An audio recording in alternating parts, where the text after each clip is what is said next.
संसद के शीतकालीन सत्र का आज तीसरा दिन। जम्मू कश्मीर आरक्षण संशोधन विधेयक 2023 और जम्मू कश्मीर पुनर्गठन संशोधन बिल लोकसभा से हुआ पारित।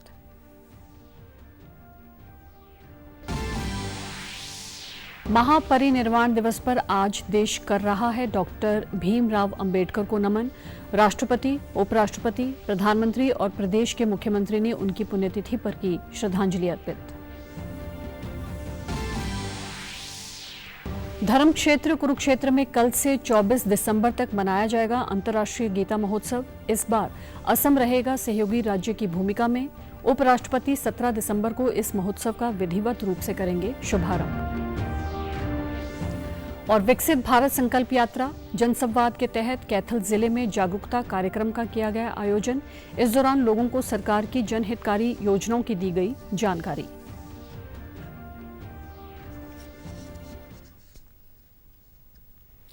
नमस्कार, मैं भानुप्रिया। अब समाचार विस्तार से। संसद के शीतकालीन सत्र के आज तीसरे दिन के भोजन अवकाश के बाद आज जम्मू कश्मीर से जुड़े दो महत्वपूर्ण विधेयकों पर लोकसभा में चर्चा हुई। जम्मू कश्मीर आरक्षण संशोधन विधेयक 2023 और जम्मू कश्मीर पुनर्गठन संशोधन बिल लोकसभा से पारित हो गया है। जम्मू कश्मीर पुनर्गठन संशोधन विधेयक 2023 और जम्मू कश्मीर आरक्षण संशोधन विधेयक 2023 पर जवाब देते हुए केंद्रीय गृह मंत्री अमित शाह ने कहा कि जो वे विधेयक लेकर आए हैं वो विधेयक पिछले 70 सालों से जिनके साथ अन्याय हुआ है और जिनकी अनदेखी हुई है उन सभी लोगों को न्याय दिलाने के लिए ये विधेयक है। उन्होंने कहा कि ये विधेयक किसी भी समाज में वंचित लोगों को न्याय दिलाने का विधेयक है।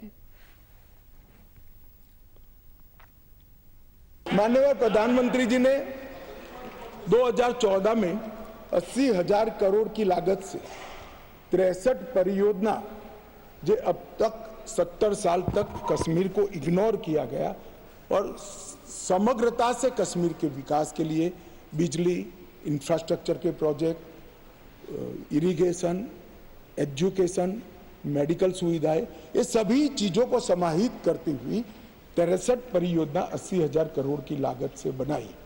इसमें लगभग 9 परियोजनाएं 21,000 करोड़ की लद्दाख की थी जो अब अलग यूटी में चली गई, परंतु जम्मू कश्मीर की बात करें तो 32 परियोजनाएं 58,477 करोड़ की लगभग पूरी हो गई है और 58,000 करोड़ में से 45,800 करोड़ रुपए का व्यय समाप्त।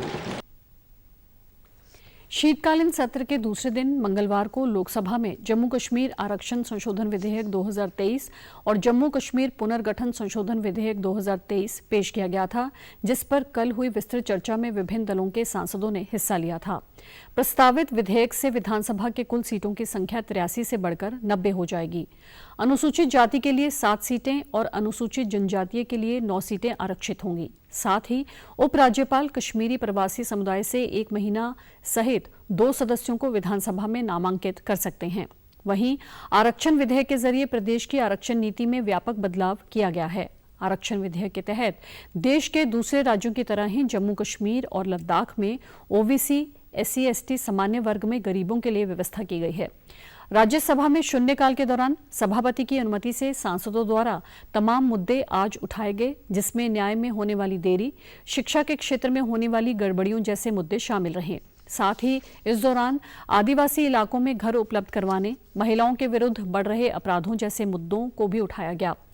केंद्रीय जनजातीय कार्य मंत्री अर्जुन मुंडा ने राज्यसभा के प्रश्न के जवाब में बताया कि देश की अत्यंत पिछड़ी जातियों के लिए सरकार निरंतर काम कर रही है। ODM के सांसद DM के सेंथिल कुमार S और तेलंगाना के कांग्रेस के अध्यक्ष की विवादित टिप्पणियों पर केंद्रीय मंत्री अनुराग सिंह ठाकुर ने कहा है कि भारत की संस्कृति के खिलाफ एक साजिश रची जा रही है। इसकी शुरुआत राहुल गांधी की अमेठी की हार के बाद से शुरू हो गई थी। एक सुयोजित षड्यंत्र रचा जा रहा है और ये सुयोजित सुविचारित योजना का एक हिस्सा है। अगर आप देखेंगे इसकी शुरुआत अमेठी की हार से ही हो गई थी और श्रीमान राहुल गांधी जी की अमेठी की हार के बाद उनका वो बयान जब दक्षिण भारत में जाकर वायनाड से उन्होंने दिया और नीचा दिखाने का काम उत्तर भारतीयों को करने का, उनके शब्द वो याद करवाते हैं कि कितनी घृणा भरी होगी और कैसे देश को अलग अलग टुकड़ों में देखने की उनकी सोच होगी। सरकार ने प्रधानमंत्री किसान सम्मान निधि योजना में पारदर्शिता सुनिश्चित करने के उद्देश्य से किसानों के लिए चेहरे की पहचान और आधार सत्यापन आधारित eKYC शुरू की है। लोकसभा में कल प्रश्नकाल के दौरान पूरक प्रश्न के उत्तर में कृषि और किसान कल्याण राज्य मंत्री शोभा कंदर-लाजे ने कहा कि किसानों को प्रत्यक्ष लाभ अंतरण में पारदर्शिता और सुशासन सुनिश्चित करने के लिए योजना की 13वीं किश्त जारी करने के बाद नई eKYC प्रक्रिया शुरू की गई है। उन्होंने बताया कि इसकी प्रक्रिया बहुत सरल है और इसे एक मोबाइल ऐप के जरिए भी पूरा किया जा सकता है। भारत सरकार ने पीएम किसान योजना के तहत 11 करोड़ से ज्यादा किसानों के लिए 2,60,000 करोड़ रुपए से अधिक की राशि जारी की है। सरकार की ओर से इस योजना में हर वर्ष 6,000 रुपए किसानों के बैंक खातों में अंतरित किए जाते हैं। ये राशि 2,000 रुपए की 3 समान किश्तों में भेजी जाती है। प्रधानमंत्री किसान योजना देश भर में कृषि योग्य भूमि रखने वाले किसान परिवारों को वित्तीय मदद देने के लिए फरवरी 2019 में शुरू की गई थी। डॉक्टर भीमराव अंबेडकर की पुण्यतिथि के उपलक्ष्य में हर साल 6 दिसंबर को महापरिनिर्वाण दिवस मनाया जाता है। राष्ट्रपति द्रौपदी मुर्मू, उपराष्ट्रपति जगदीप धनखड़ और प्रधानमंत्री नरेंद्र मोदी, लोकसभा अध्यक्ष ओम बिरला और सांसदों ने बाबा साहेब अंबेडकर को उनकी पुण्यतिथि पर श्रद्धांजलि अर्पित की। प्रधानमंत्री नरेंद्र मोदी ने सोशल मीडिया मंच एक्स पर अपने संदेश में कहा कि पूज्य बाबा साहेब भारतीय संविधान के शिल्पकार होने के साथ साथ सामाजिक समरसता के अमर पुरोधा थे, जिन्होंने शोषितों और वंचितों के कल्याण के लिए अपना जीवन समर्पित कर दिया। आज उनके महापरिनिर्वाण दिवस पर उन्हें मेरा सादर नमन। केंद्रीय गृह मंत्री अमित शाह ने एक्स पर कहा कि भारत रत्न बाबा साहेब अंबेडकर जी ने समरसता और राष्ट्रीय एकता की भावना को एक सूत्र में पिरोकर संविधान का सृजन किया। उन्होंने देश को एक ऐसा प्रगतिशील और न्याय केंद्रित संविधान दिया जिससे गरीब से गरीब व्यक्ति के लिए न्याय व अधिकार सुनिश्चित हुए। गृह मंत्री ने अपने संदेश के साथ एक वीडियो भी साझा किया। परिवार में बहुत संघर्षपूर्ण जीवन जीते बाबा साहब ने उस वक्त के समय में जो उपलब्ध थी वो सर्वोच्च शिक्षाएं प्राप्त कर अपने संघर्षशील जीवन का एक नमूना दिया था। उन्होंने संविधान के रूप में एक ऐसी एक सूत्रता इस देश के अंदर लाई, ऐसे संविधान का निर्माण किया जिसमें सभी वर्ग, सभी जाति, सभी समुदाय, सभी भाषा, सभी प्रांत एक होकर एक अखंड भारत के नाते एक लंबा सफर काट सके। उन्होंने दबे, कुचले, पिछड़े, शोषित सभी लोगों को एकजुट कर उनके अधिकारों का बोध दिया, उनके अधिकारों की जानकारी दी और उनको संघर्ष करने के लिए प्रेरित किया और समाज को भी इस तरह से तैयार किया कि समाज के अंदर से समरसता का वातावरण खड़ा हो और जो दबे कुचले शोषित है वो भी आगे आए और विकास की पंक्ति में पहली लाइन में दिखाई पड़े। और वो उन्होंने शुरू किया हुआ अभियान आज इतने सालों के बाद मुझे लगता है कि सफल होने की कगार पर खड़ा है। मैं इस महामानव की कृति को और उनकी स्मृति को आदर सहित श्रद्धांजलि देकर उनके प्रति अपनी कृतज्ञता व्यक्त करता हूं।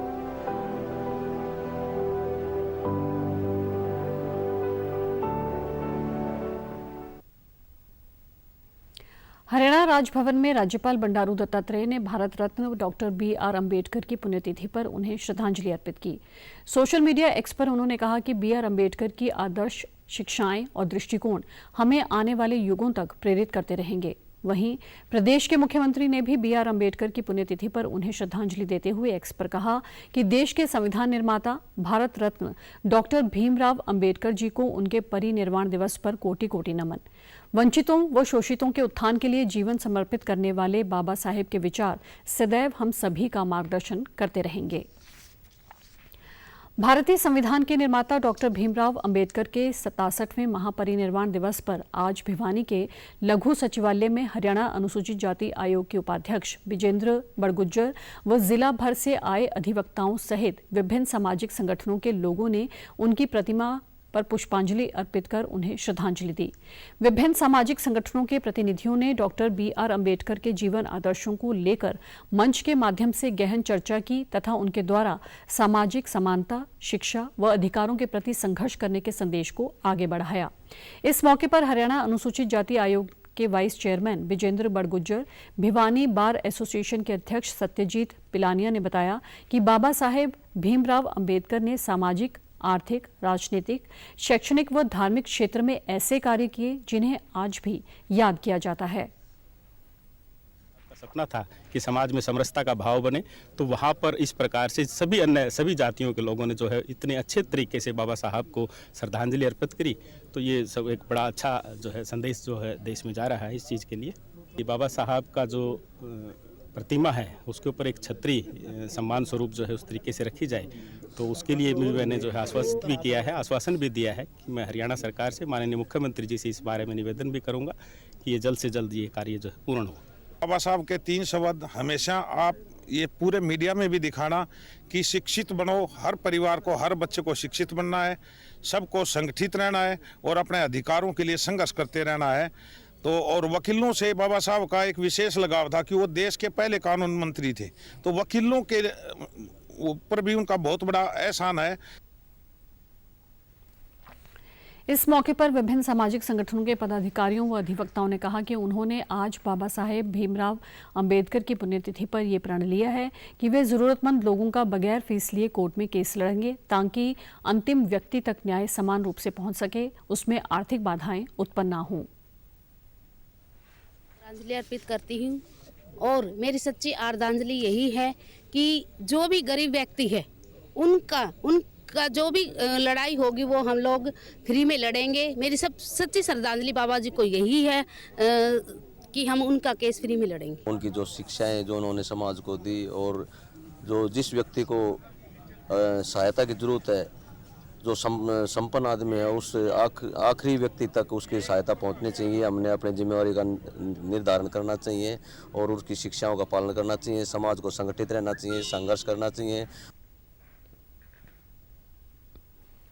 भारतीय संस्कृति की क्रीड़ा स्थली और श्रीमद् भगवद गीता की जन्मस्थली धर्मक्षेत्र कुरुक्षेत्र की पावन भूमि पर एक बार फिर अध्यात्म, संस्कृति एवं कला का दिव्य संगम देखने को मिलेगा।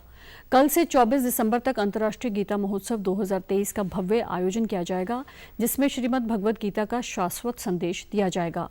मुख्यमंत्री मनोहर लाल ने चंडीगढ़ में आयोजित प्रेस वार्ता को संबोधित करते हुए कहा कि जिस प्रकार भारत के संविधान को शासकीय व्यवस्था की गीता कहा जाता है, उसी प्रकार वे स्वयं मानते हैं कि गीता जीवन के पथ प्रदर्शन के नियमों के नाते एक संविधान है। उन्होंने कहा कि इस बार अंतर्राष्ट्रीय गीता महोत्सव में असम सहयोगी राज्य की भूमिका में रहेगा। उन्होंने कहा कि प्रधानमंत्री नरेंद्र मोदी ने वर्ष 2014 में कहा था कि कुरुक्षेत्र को गीता स्थली के रूप में पहचान दिलाने के लिए हर संभव प्रयास किए जाएंगे। प्रधानमंत्री के मार्गदर्शन के बाद से हरियाणा सरकार द्वारा गीता महोत्सव को कुरुक्षेत्र में अंतर्राष्ट्रीय स्तर पर वर्ष 2016 से मनाया जा रहा है।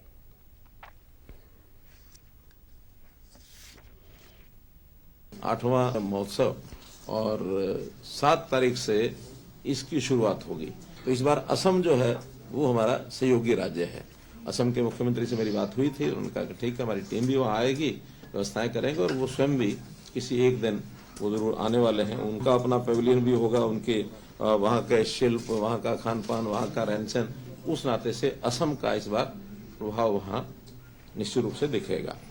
उपराष्ट्रपति जी आ रहे हैं 17 दिसंबर को, उनकी सहमति मिल गई है, तो उन्हीं के आगमन पर विधिवत प्रारंभ जो इस उत्सव का उस पूजन के गीता यज्ञ पूजन के साथ वो शुरू होगा।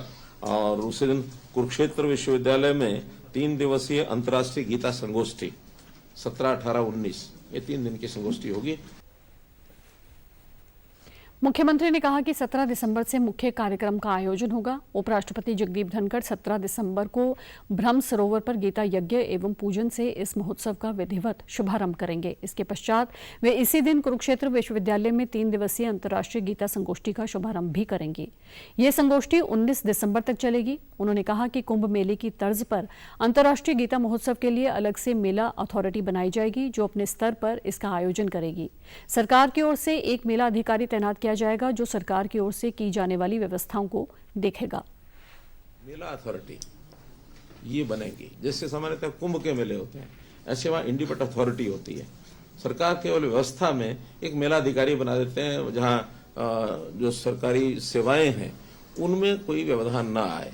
जैसे म्यूनिसिपैलिटी की व्यवस्थाएं हैं, जैसे पार्किंग के लिए जगह चाहिए, जैसे स्वास्थ्य की दृष्टि से कोई फोगिंग करनी है या सेफ्टी की दृष्टि से कोई हमें डिप्यूट करना है, पुलिस को लगाना है, ट्रैफिक पुलिस को लगाना है, वो सारे काम सरकारी हैं, वो मेलाधिकारी करते हैं। और जो जगह उपलब्ध करानी वो भी हम कराते हैं।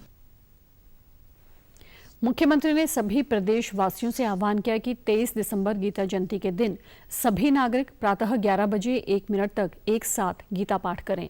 उन्होंने कहा कि 22 और 23 दिसंबर को 2 दिन हर जिले में गीता उत्सव के कार्यक्रम आयोजित किए जाएंगे। विकसित भारत संकल्प यात्रा जनसंवाद के तहत कैथल जिला के गांव डीग में जागरूकता कार्यक्रम का आयोजन हुआ। कार्यक्रम में लोगों को सरकार की जनहितकारी योजनाओं की जानकारी दी गई व विभिन्न प्रकार की सेवाओं से लाभान्वित किया गया। इस दौरान विभिन्न विभागों द्वारा स्टॉल व प्रदर्शनी लगाकर लोगों को योजनाओं व सरकारी सेवाओं की जानकारी देने के साथ साथ स्वास्थ्य की जांच भी की गई। विकसित भारत संकल्प यात्रा जनसंवाद पूरे देश में सरकार की प्रमुख योजनाओं की संपूर्ण पहुंच सुनिश्चित करने के उद्देश्य से शुरू की गई है, ताकि इन योजनाओं का लाभ समयबद्ध तरीके से सभी लाभार्थियों तक पहुंच सके। कैथल जिला के गांव डीग में हैफेड के चेयरमैन कैलाश भगत ने कार्यक्रम में शिरकत की। हैफेड के चेयरमैन कैलाश भगत ने कहा कि ये यात्रा समाज के विशेषकर वंचित वर्गों तक कल्याणकारी योजनाओं का लाभ पहुंचाने की एक अनूठी पहल है।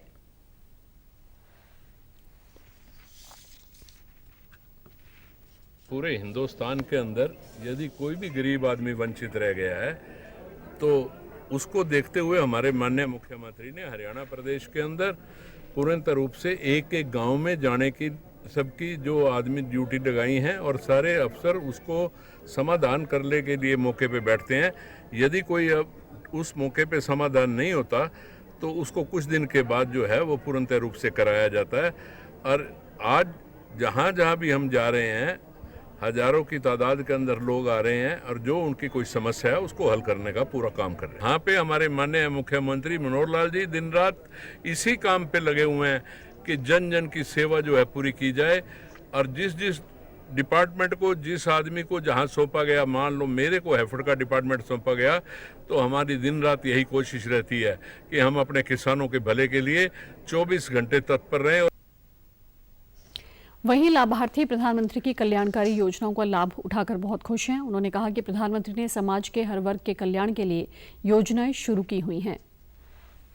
प्रधानमंत्री जी ने सेल्फ हेल्प ग्रुप के समूह बनाए हुए हैं, ये बहुत अच्छी योजना है। और इसमें हमें जैसे महिलाओं को ट्रेनिंग देते हैं, जैसे हम मसाला बनाते हैं, सब्जी का मसाला हो गया, चाय का मसाला हो गया, ऐसे हम स्टॉल्स लगा के उनकी सेल करते हैं और बहुत हमें इनसे प्रॉफिट होता है। तो ये बहुत अच्छी है स्कीम मोदी जी की, जिससे हम परिवार की जो समस्याएं हैं वो भी अच्छी हो रही हैं। इससे हमारे जो की सभी महिलाएं मसाले का कार्य कर रही हैं, उसमें हमें 100 रुपये बचत से हम लाभ उठा रहे हैं और सब प्रधानमंत्री की योजनाओं को खाते सिलाई का कार्य कर रही है, दरी बनाने का कार्य कर रहे हैं, पैडी मिल बनाने का कार्य कर रहे हैं, मसाले का कार्य कर रहे हैं। जो गाँव की महिलाएं ये एक समूह बनाते हैं, मीटिंग करते हैं, तो सभी महिला उस मीटिंग में जाती है और गाँव तक ये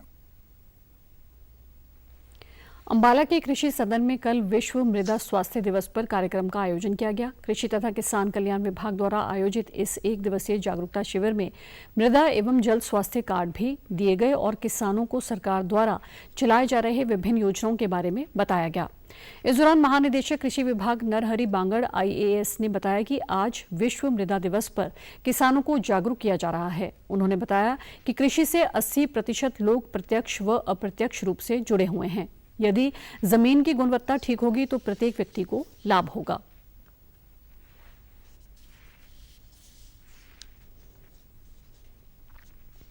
जमीन ही मेन है। जमीन के साथ ही आप ये देखिए कि किसानी में लगभग 75 से 80% तक लोग डायरेक्टली और इनडायरेक्टली जुड़े हुए हैं। और वो सारी की सारी का जो बेस है, वो जो आधार है, वो केवल हमारी ज़मीन है, हमारी धरा है।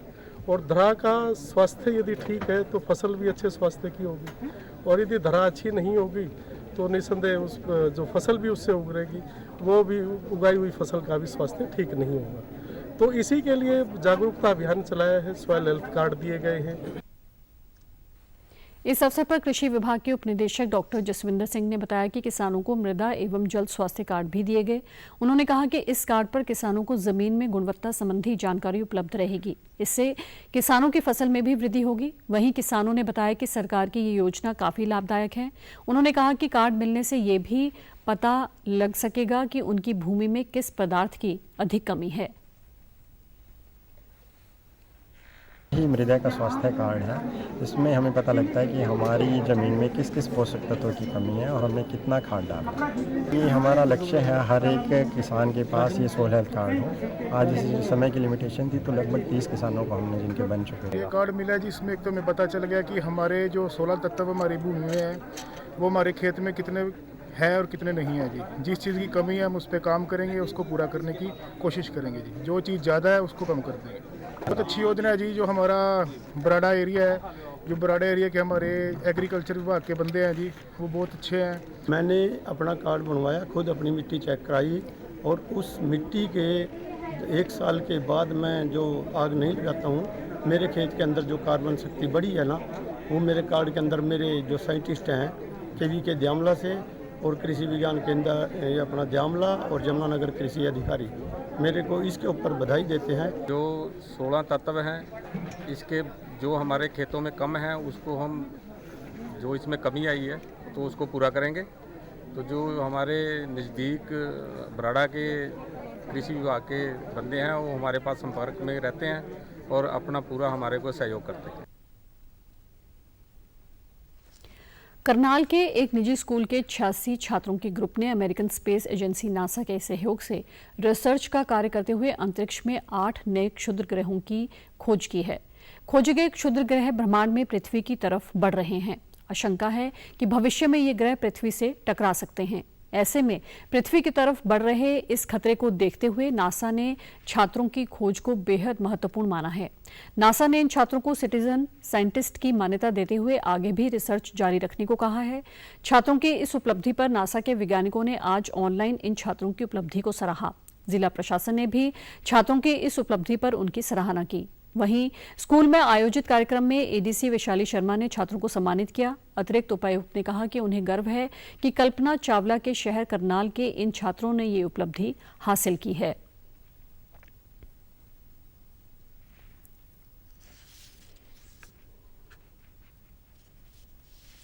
स्कूल की पूरी टीम को बधाइयाँ देना चाहूँगी कि उन्होंने बच्चों को इतनी अच्छी अपॉर्चुनिटी दी और हमें गर्व है इन बच्चों पर जिन्होंने करनाल में, जो कि कल्पना चावला जी का शहर कहा जाता है, उस शहर से निकलकर स्पेस एक्सप्लोरेशन के क्षेत्र में, विज्ञान के क्षेत्र में इतना अच्छा काम भी कर रहे हैं और आगे चल के मुझे लगता है कि काफ़ी अच्छे साइंटिस्ट बनेंगे इस स्कूल से।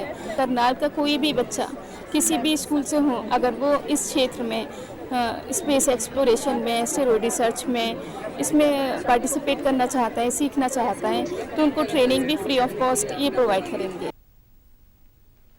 वहीं इस रिसर्च में शामिल छात्र और स्कूल प्रबंधन इस सफलता पर उत्साहित हैं। छात्रों की ये खोज एस्टेरॉयड की पृथ्वी से टक्कर को रोकने और उनकी दिशा बदलने में नासा को अहम मदद देगी।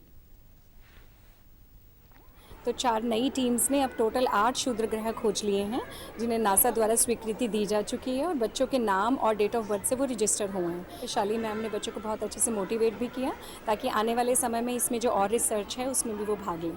Our school has detected about 8 preliminary near Earth objects in the last 6 months.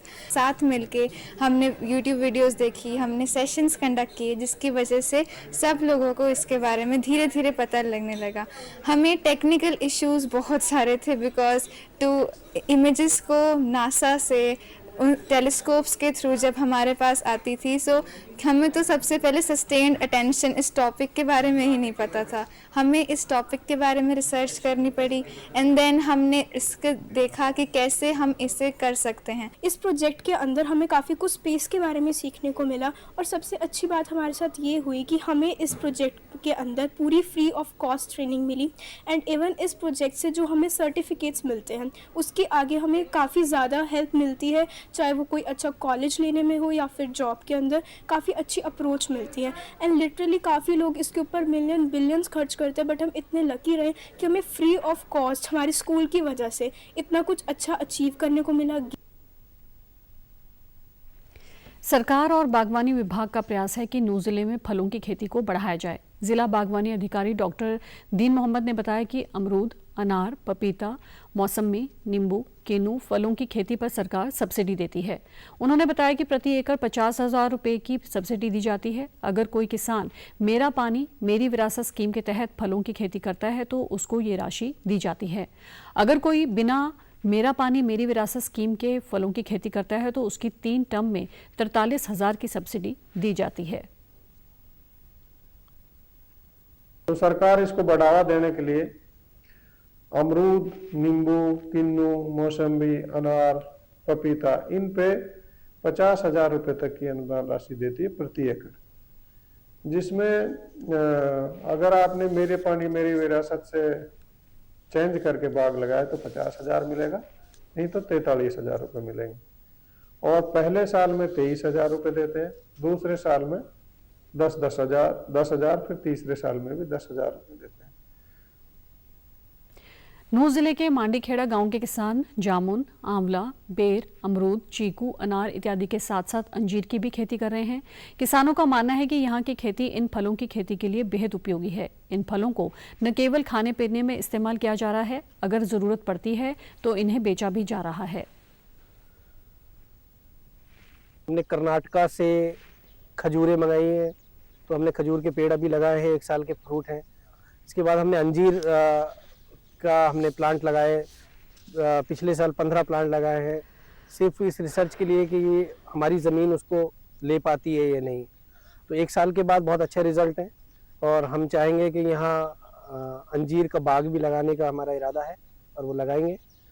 उसके बाद हमने यहाँ जामुन के पेड़ भी लगा रखे हैं, आंवला है, आंवले के पेड़ हैं, आंवले लगता है, बेर है, अमरूद है, चीकू है, अनार है।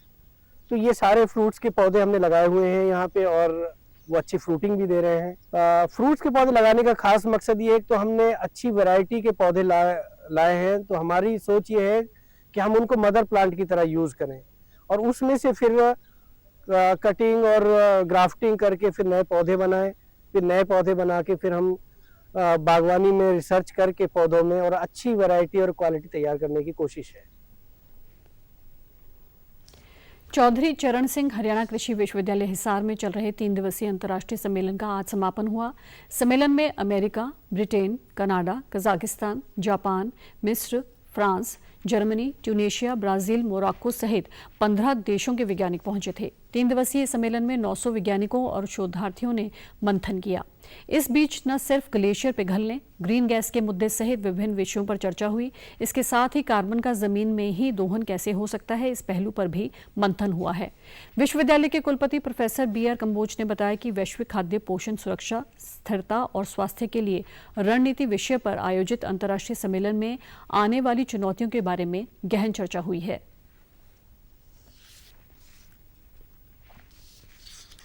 विषय जो था वो फूड सिक्योरिटी, न्यूट्रिशनल सिक्योरिटी और वेलनेस था। इन्हीं विषयों पे विस्तार से चर्चा हुई। विदेश से जो वैज्ञानिक आए थे उन्होंने अपने लीड शोध को यहाँ पे प्रस्तुत किया और ख़ास तौर से जो चुनौतियाँ हैं, चाहे वो वातावरण परिवर्तन की हैं, विविधीकरण की हैं, ज़्यादा वायुमंडल के खराब होने की बात है और साथ में संसाधनों का अत्यधिक दोहन होने की वजह से प्रोडक्शन और प्रोडक्टिविटी पे जो इफेक्ट हो रहा है उसको हम किस प्रकार से दूर कर सकते हैं और रसायनों का जो खास तौर से ज़्यादा पैदा करने के लिए अंधाधुंध प्रयोग हुआ है। हिसार जिले के गांव चिकनवास के पशुपालक की भैंस ने पंजाब के घनौला में आयोजित 3 दिवसीय पशु मेले में सबसे अधिक दूध देने का रिकॉर्ड बनाकर पहला स्थान प्राप्त किया है। प्रथम स्थान पर आने पर भैंस ने इनाम के तौर पर एक ट्रैक्टर जीता है। पशुपालक अमित ढांडा ने बताया कि पंजाब की घनौला में 3 दिवसीय पशु मेले में वह अपनी मुर्रा नस्ल की भैंस लेकर पहुंचे थे। मेले में हजारों की संख्या में पशुओं ने भाग लिया। उन्होंने बताया कि इस पशु मेले में सर्वाधिक दूध निकालने की प्रतियोगिता आयोजित की गई, जिसमें उनकी मुर्रा नस्ल की भैंस ने 22 किलो 300 ग्राम दूध देकर प्रथम स्थान प्राप्त किया। वहीं पशुपालक के परिवार के सदस्यों ने बताया कि भैंस को अच्छी खुराक जरूरी देनी चाहिए ताकि दूध की मात्रा अच्छी हो।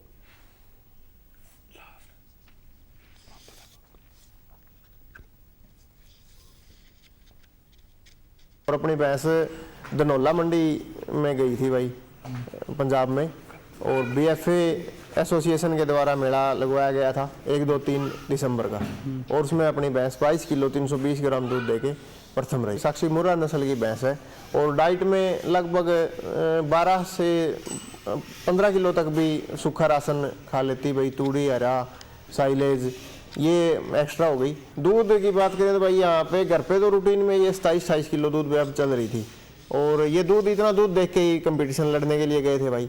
चलो वहाँ पे थोड़ा सा एटमॉस्फेयर लगा लिया, फिर घर से दूर थी, माहौल में सेट नहीं हुई, भैंस बीमार भी होगी, मन नहीं लग गया, फिर भी 22 किलो 320 ग्राम इसने दूध दिया। मेरे से ज़्यादा खुशी भाई मेरे परिवार को है और मेरे पूरे गांव को है भाई। खुशी तो जो शब्दों में बयान ही नहीं की जा सकती। जब इस तरह की बाजी मारती है ना, जो बच्चों में मेहनत और भैंस की मतलब अपनी कैपेसिटी, तो खुशी का तो आप ठिकाना नहीं था उस टाइम। जब इसने मेरे को समाचार दिया कि पापा अपनी भैंस फर्स्ट आई है और ट्रैक्टर इनाम में मिला है, तो उसी टाइम मैं तो बोला भाई कितनी देर में पहुंचूंगा ये बता। बोला पापा 11 बजे यहाँ से चल पड़े ना, तो हम 11 बजे यहाँ से चले गए थे, 2 बजे पहुँच गए, और वहाँ जाके भी मतलब बहुत अच्छा लगा। नीरा चारी है, पानी पियाना है, दाना गिरना है, हरा काट के लाना है, नुहानी है, तेल लाना है, वो काम मारा है। इसने सांझ नहीं भी आके दूध काटेगा, इतना हमें करांगे हमारा सारा काम। साक्षी भैंस है, हमको उसमें खिलाते हैं खड़े, खंडा, छिलका, टुहान वाली फीड, और तूड़ी में लावा चोकर, आटा कौन लगावा, उससे बढ़िया रहा है। समाचारों में आज इतना ही। नमस्कार।